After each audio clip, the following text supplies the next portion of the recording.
আচ্ছা, প্রিয় সাংবাদিকবৃন্দ, আপনারা জানেন আজকে সায়েন্স ল্যাব, টেকনিক্যাল এবং তাঁতিবাজার মোড় ব্লকের সময় জনদুর্ভোগ সৃষ্টি হয়েছে।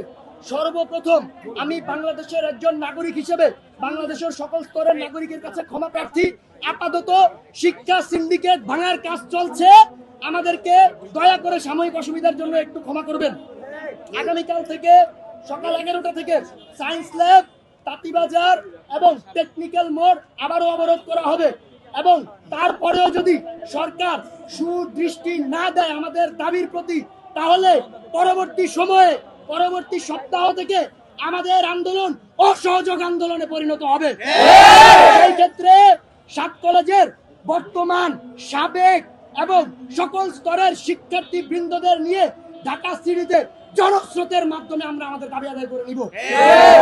তাই সরকারকে বলবো, দয়া করে আমাদের এই শিক্ষা জীবনের গ্লানি থেকে আমাদেরকে মুক্তি দিন। আমরা আর পারছি না, জনগণেরও ভোগান্তি, আমাদেরও ভোগান্তি। আপনাদের কাছে বারবার গিয়ে আমরা শুধু আশাহত হয়ে ফিরে আসি। এবার আপনাদেরকে আমরা লাল কার্ড দেখালাম।